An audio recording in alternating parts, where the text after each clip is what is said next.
question was on God. So I was wondering if I can ask Alex, what is the Christian view of God? Thank you, Indra, and thank you for inviting me to take part in this discussion and this talk with Suresh and all of you. I want to say first of all that I hesitate to say that I can give the Christian view of God. I can't speak even for the Unitarian Christian view of God, certainly not the UCA or indeed anyone else. So this is my personal view based on my own understanding and my respectful understanding of other people's views. In about 3 minutes, one person once remarked that he believed in God, but didn't very much like the people who did. And this brings me back to something that a Unitarian minister called Philip Hewitt, who wrote many books on Unitarianism, said that we have many different concepts of God. There is a philosophical problem with the notion of God, that if God is an entity among other entities, then he is not the God, he, she, it is not the God of the philosophers, as we understand it. On the other hand, in Christian thought, God has a special relationship with Jesus, and traditional Christianity, as it's developed down the centuries, has said that Jesus is both human and literally divine. Unitarian Christians believe that Jesus may have had a special relationship with God, may have been a wonderful human being, but nonetheless was not God. There is a via media between this, namely that we all partake in the Spirit of God. And this is where I think there's a fruitful dialogue to be held with various people, including us, we Unitarians, namely that the Unitarian notion of the Spirit of God, which comes from the Transcendentalists and others among them, is something where we share in that sense, in the divine. We share in that divine sense. Just a couple of quotes from the Bible, one of which is in the stained glass windows at Harris Manchester College in Oxford, our college there. Do you not know that you are the temple of God and that the Spirit of God dwells within you? So we therefore can share in some sense in God, because to quote the Jewish scriptures, which are sometimes called by Christians the Old Testament, God made humankind in God's image, male and female. God created them. And so therefore we are in some sense divine, albeit we are not the same as the divine. We're not gods, and none of us have those attributes of gods, but we share in some sense in the divine. And so therefore we can see ourselves as being a part of the divine work in creation. A Unitarian minister who died a few years ago called Sidney Knight wrote some very interesting thoughts on the Holy Spirit in Unitarianism. And he pointed out that many of our hymns are based on this notion that the Spirit of God in some senses works within us, each one of us, and works in the creation. So that's a very quick introduction to a Christian notion of God. Finally, I'd want to say that for Unitarians, we differ enormously, and Christians differ on what exactly was Jesus' relationship to God. What they would have in common would be that in some sense, Jesus has a special relationship to God, as reflected in some of the scriptures. There's a famous verse in the Bible, I and the Father are one. Where some Christians, and I personally would be one of those, would say also is that is not an exclusive relationship with God, that we are all capable of having a relationship with God, even if we think that Jesus had a special relationship with God. So that's a very quick introduction. Thank you. Thank you very much. In the 3-minute timetable there. Okay. Yeah, no, that's fine. And now I'll turn to Suresh. Perhaps you can answer the same question, Sureshji. Right. Namaste and good evening to everyone. Just let me know as we approach 3 minutes so that I don't overrun or steal Alexi's time. No Right. problem. Okay. On the face of it, it may appear as a general notion that Hindus have 33 million gods, and then some with animal heads and bodies and that kind of thing. But when we really drill down to the deepest philosophy, what we call Upanishads, actually, from a Hindu perspective, God is not a being or a person. Is not a personality, but a principle of goodness. So from Hindu perspective, anything that is good, anything that is creative, anything that sustains, anything that protects is God. So that is first thing. So God is not separate from me, you, or anybody in Hindu sense, yeah, and is not someone different who created the world. Hindus or the Sanatana philosophy believes that everything is Brahman. Simply translated is energy. Everything is energy, and we are part of that energy. So when we talk about God or godhood or divinity, the sole aim of Hindu is to discover that divinity, that goodness, that divine, the higher spirit, whatever you want to call it, that is within us, is to keep refining and refining until we reach that enlightenment. Because if you look at all the four Indic faiths, that's Hindu, Buddhist, Jain, and Sikhs, there is no notion of God in Buddhism even anywhere near to Christianity, or even the way normally people think that Hindus believe. There's no concept of God at all. It's all about self-realization. Now there are within, like you said, Alex, there are very different schools of thought, even amongst Unitarian. There are 6 schools of thought within Hindu tradition. And one of those thoughts actually says self-realization without God. Yeah. So the God is a tool, so to speak, something to focus on, something to idealize with, something to copy and become one rather than follow one. That is the Hindu view. Great. Thank you very much, Sureshji. Yeah, that's within the 3 minutes. So if I can now turn to Alex for the second question. This is all to do with immortality, reincarnation, one life, or the continuance of one's life into another birth, if you like, reincarnation. Alex, would you like to give your thoughts on that, please? Thank you. And could you also give me the 3-minute timing as well, please? In the scriptures that the Christians call the Old Testament, the Hebrew scriptures, there's very little about an afterlife as such. In fact, the notion of a general afterlife or a resurrection seems to have come about from Zoroastrian influences, and that in the century or two before the life and times of Jesus. And for a Christian, the problem with resurrection, I use that word problem deliberately, is that, as Bishop David Jenkins, a former bishop of Bishop of Durham, said famously, the resurrection is not a conjuring trick with bones. Those are his words, not mine. Because we have to ask ourselves, what is the meaning of an afterlife? What is it for? And if it exists, in what way does it exist?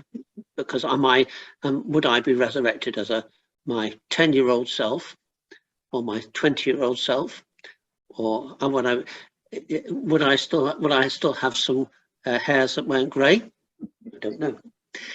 Equally, the philosophical influences of Hellenism, of Greco-Roman philosophy that influenced Christianity in the later centuries, 2nd, 3rd, 4th centuries of the Christian era, brought in the idea of the immortality of the soul. And there's an uneven tension, and I hope a positive tension, dialectic between those two notions. If St. Paul says in a famous passage, a Christian doesn't believe in the resurrection, his or her faith is in vain. But in the same chapter, Paul also says that there's a physical resurrection, sown a physical body, but is raised a spiritual body, which seems to suggest that there's something much more than just something that's about material, physical world. This is about a spiritual reality. Coming to the question of reincarnation, there's an interesting text in the Bible in which Jesus refers to John the Baptist, and he says to his followers, this is Jesus talking, if you, his people he's speaking to, are willing to accept it, John the Baptist is Elijah, the great prophet Elijah, who is to come. And that's often cited as one of the evidences that Jesus may have had a notion of reincarnation. Right. With reincarnation as a concept, I'd be open to that possibility. The question of whether, and that brings up the question of what our personalities are. Is the Alex Bradley of today the same Alex Bradley that existed 10 days ago, 10 years ago, or 30 years ago? Sure. And in that sense, we all change, we are all different. Okay. And that's something where I think there's some room for fruitful dialogue between the faiths, because as is said in the Christian scriptures, we will not be the same in any afterlife as we are in this life. Right. Famously, Jesus said, there's no marrying or giving in marriage in the kingdom of heaven, which is an interesting comment, isn't it? Yeah. That namely, heaven, or however you define that, won't be the same as this life. So that's a quick answer to that question. Thank you, Alex. May I pose the same question to Suresh on immortality, reincarnation, one life, or continuation of one's life, please? I think what we find that within two main school of thoughts, Abrahamic and Indic faith, on many of the things, they are diagonally opposite to each other. Like, God as a being, whereas, Indian or Hindu view is totally different. Is a principle rather than a person. The same here goes for reincarnation.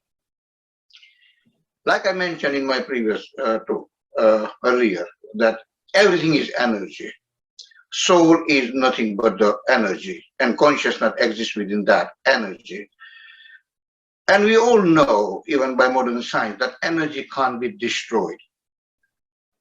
So when we die, so to speak, death, because there's no concept of death as such in Sanatan or Hindu tradition, just the body perishes. Yeah, but there is no such a thing as death as normally defined in English text. Yeah. So when one dies, the soul, the energy continues its journey. Yeah, because it can't be destroyed. It just manifests in different form. Now, Alex, you mentioned something very interesting, that will Alex be the same in 10 days time, next time, and whatnot thing, or was he the same person 10 days ago?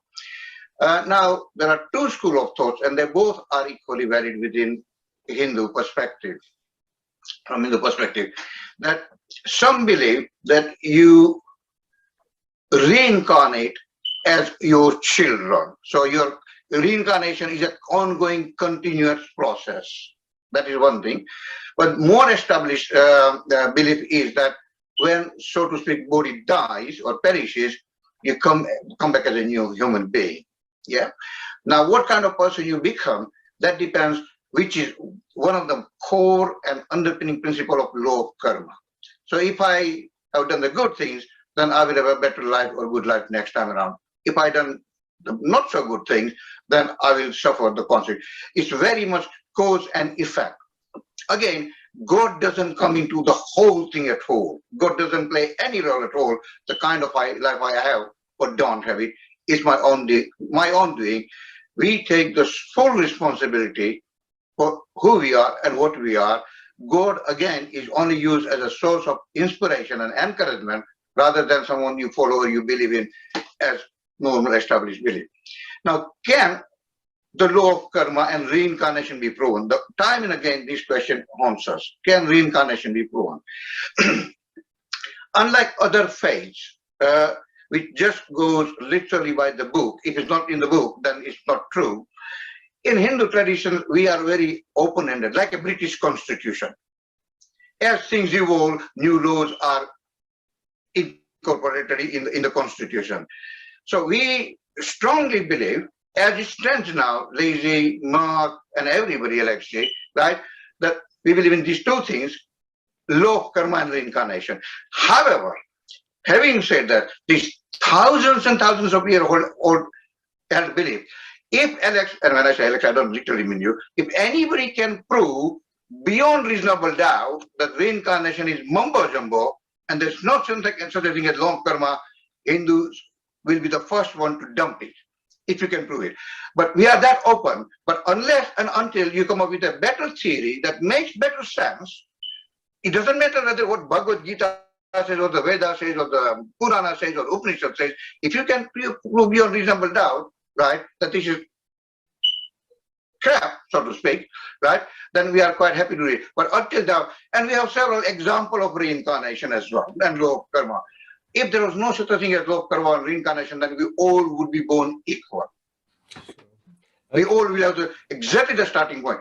And yet we know, don't we, LXG, there are some children, only 5, 6 years old, they hardly been to school, and yet they exhibit some talent that you can never imagine. That would take 50, 60 years, anyone knows. So there is something that makes us different starting point. And not only that one, even twins, they don't have exactly the same life. So there's something that we bring forward, even if we can't prove it in a scientific way, but in logical way, right? That reincarnation makes sense and it's valid from our perspective. Thank you. Thank you very much, Sureshji. If I may turn to the third question, which is about karma, which is what you sow is what you reap. So if I may give Alex 3 minutes again on that one, and then I'll turn to Sureshji to give a reply. Thank you. Thank you again. Here, I think the key word is personal responsibility and choice. And this is one of the interesting philosophical dilemmas, I think, for all faiths and people of no faith. There is a school of thought in Christianity out of which many Unitarian chapels came, called Calvinism, which emphasizes the absolute sovereignty of God and says, as a corollary, that human beings can do nothing to save themselves. That in fact, and these are using words that Calvinists use, that humankind is utterly incapable of good in its own right, only by the grace of God. And worse still, from my point of view, that God has predestined that some people are saved and other people will not be saved. Now, there was a British monk called Pelagius who lived in the 4th century into the 5th century of this common era. And Pelagius said, actually, yes, he believed that God gives us grace, but he said, we have personal responsibility. And Unitarians and liberal Christians, those who count themselves as Unitarian Christians, would tend to follow Pelagius. But they would also point out that there are texts in the Bible which justify this. In particular, the book called the Book of James, where it says that faith without a good works is dead, and where Jesus himself in the Gospel of Luke is quoted as saying that a good tree cannot bear bad fruit, nor a bad tree good fruit. So in the modern day, there is a kind of scientific determinism that says that that it's extreme, that we are entirely constrained by our genetic inheritance and by our upbringing, and therefore that it would seem to take away all notions of personal responsibility, where I think that the fruitful approach is to say that while there may be what I call a power for rightness, goodness, which I call God, for want of a better word, nonetheless, I still have a personal choice and a responsibility that goes with that choice. And in the famous words from the Hebrew scriptures, I have set before you good and bad, the life and death. Therefore, choose life that you and your descendants will live. And so, therefore, the aim is to say here, where is your responsibility? It's not with God or with your genetic inheritance or even your upbringing, important though those may be. Ultimately, from the Christian viewpoint, and my Christian viewpoint, others might disagree, you are given choice as a thinking, sentient being. And that to me is where I stand, in fact. That, and finally, and this is where I find it interesting, and I often say that if I hadn't come across Buddhism when I was a teenager, I wouldn't be a Christian, because I came across the Buddhist notion of karma in one particular book which influenced me enormously. But here's a quote from the Christian scriptures, Galatians chapter 6, St. Paul. God cannot be mocked. What you sow, you reap. In other words, the doctrine of karma, as I understand it, says you cannot escape what you have done. An action you have done or an action you have not performed will have consequences. So in that sense, I see my faith, my Christian faith, as being very close, if perhaps not the same, to an Eastern notion of karma. And I really find it hard to see the difference at times between the two. Thank you very much, Alex. May I turn to Sureshji just to finish off with that particular question, which was karma, what you sow is what you reap. If you'd like to do a 3 minutes on that one, please. Here we go again. Right. Again, in Indic faith, you are solely responsible for who and what you are. There is absolutely, excuse me, no escaping from the fact that you reap the benefits, or whatever you call it otherwise, of your action. That is absolutely, there is no way you can outsource your responsibility. In that sense, Hindus, in its true spirit, do not believe in grace of God as such. The reason is this, that if we subscribe to that idea that is all forgiving God, then people can get up to all sorts of bad things in the knowledge that one day I'll go back and ask for forgiveness. Yeah, so that option is simply not there. Now, like I mentioned earlier, cause and effect, or whatever you do, exactly, you benefit from it or otherwise. But the underlying important philosophy in the law of karma is this, which I'd like to share with you. Say, for example, a person is driving and you knock somebody down, and that pedestrian gets killed. Yeah, that is first thing. In another scenario, like a person out of revenge, anger, whatever it is, literally murders, kills somebody. Again, a killing has taken place. And then we take a third scenario where a soldier kills 20 or 30 or 100 enemies in a battle. Again, killing is much bigger, isn't it? So where does the law of karma fit into these things? Because killing is killing, full stop. Whether you accidentally kill somebody crossing the road, or out of anger, or to protect your nation, people, whatever you call it.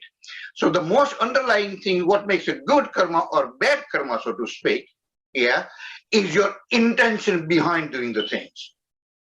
So the murder is still there, the killing is still there, but so a person who has killed somebody while crossing the road, he or she might get only 5 years or 10 years suspended, that is, looking at all the other things.